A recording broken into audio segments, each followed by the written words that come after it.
नौशहरा फिरोज़ वेझो रक्षा ऐं मोटरसाइकिल विच में टक्कर जे नतीजे में हिकु ॼणो फौत ऐं हिकु ज़ख़्मी थी पियो आहे। वधीक तफ़सील ॿुधण लाइ असां टेलीफोन लाइन ते मौजूद आहे महबूब कलोड़ो। जी महबूब, कहिड़ा तफ़सील आहिनि?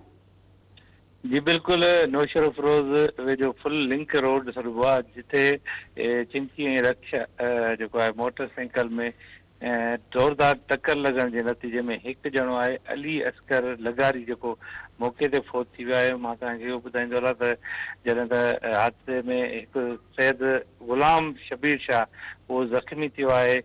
फौती ऐं ज़ख़्मीअ जो जेको आहे लाश आहे उहो सिविल अस्पताल मुंतक़िल कयो वियो ऐं सिविल अस्पताल मुंतक़िल करण खां पोइ जिते ज़रूरी कार्रवाई इन खां पोइ जेको आहे फौतीअ जो जेको लाश आहे वारसनि जे हवाले कयो वियो आहे ऐं ज़ख़्मीअ जी जेको आहे हालत ॻणतीअ जोगी हुजण करे नवाबशाह रेफर कयो वियो आहे।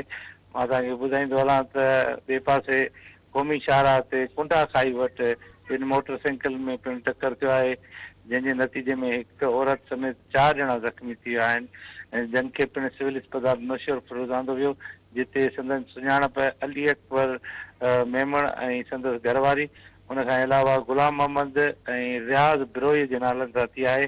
ॿिन्ही हादसनि जो जेको आहे केस अञा ताईं दाख़िल न आहे थी सघियो। जी महबूब कलोड़ो, महिरबानी मुंहिंजी।